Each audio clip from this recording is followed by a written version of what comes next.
Bonjour, nous allons voir aujourd'hui la synthèse du chapitre 4 de Management, première année BTS, sur la productivité et la flexibilité du travail.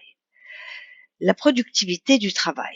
Tout d'abord, qu'est-ce que la productivité? Au sens large, la productivité, c'est le rapport entre les quantités produites ou leur valeur ajoutée et les moyens mis en œuvre pour l'obtenir.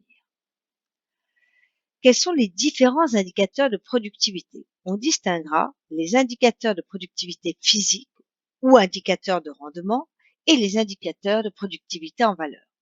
Dans les indicateurs de productivité physique ou de rendement, nous retrouverons la quantité produite divisée par la quantité de travail utilisé.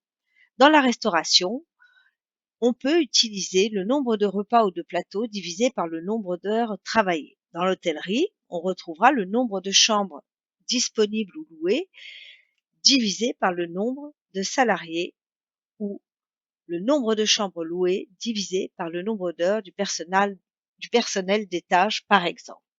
En ce qui concerne les indicateurs de productivité en valeur, on retrouvera le chiffre d'affaires divisé par le nombre d'heures travaillées ou le chiffre d'affaires par employé divisé par le coût par employé.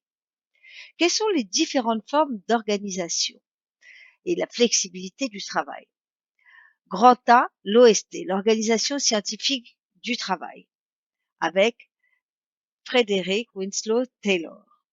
C'est lui qui a créé l'Organisation scientifique du travail. Elle repose sur une division extrême du travail. Selon Taylor, la productivité d'une entreprise ne peut être améliorée qu'en décomposant les différentes étapes d'un travail, en cherchant les gestes les plus efficaces et rapides, le but étant de définir une procédure optimale de travail et de réaliser des économies d'échelle. La spécialisation du travail repose donc sur une double division, la division verticale qui correspond au nombre de niveaux hiérarchiques dans l'entreprise et la spécialisation horizontale qui correspond au découpage fonctionnel de l'entreprise. C'est ce que l'on retrouve sur ce schéma. Quelles sont maintenant les formes d'organisation du travail nées de la remise en cause du modèle tayloriste? Tout d'abord, on retrouve l'élargissement des tâches. Les tâches préalablement découpées dans l'organisation scientifique du travail sont regroupées pour réduire la répétition des gestes et donc la monotonie du travail. Deuxième étape, l'enrichissement des tâches. Les tâches de conception sont associées aux tâches d'exécution. Les salariés ont alors plus d'autonomie et de responsabilité et gagnent en motivation. C'est la diversification horizontale. Troisièmement, la rotation des postes. La rotation des postes a pour but, d'une part, d'éviter la lassitude ou la fatigue du salarié en rompant la monotonie de son travail et d'autre part, de lui faire connaître l'ensemble des tâches, donc de le rendre polyvalent en améliorant sa qualification. Enfin, une nouvelle forme actuelle d'organisation du travail, la flexibilité. On distinguera la flexibilité quantitative interne ou organisation du temps de travail. Cette fois, l'entreprise va adapter la durée du travail des salariés à son activité. Le temps de travail va donc être modulé en fonction des besoins de production. Temps partiel, annualisation du temps de travail.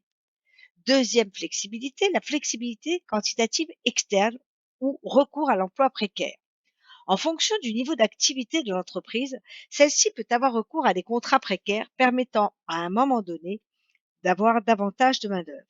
Les CDD, les contrats d'intérim ou contrats saisonniers, les extras par exemple en hôtellerie-restauration.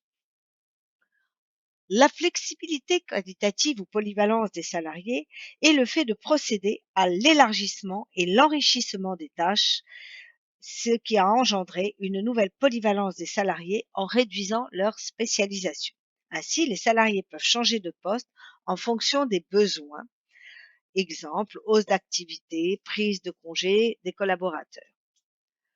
Enfin, l'externalisation ou le recours à la sous-traitance. L'entreprise appelée donneur d'ordre confie à une autre, appelée sous-traitant, une partie de son activité, permettant ainsi de s'adapter aux aléas de l'activité économique.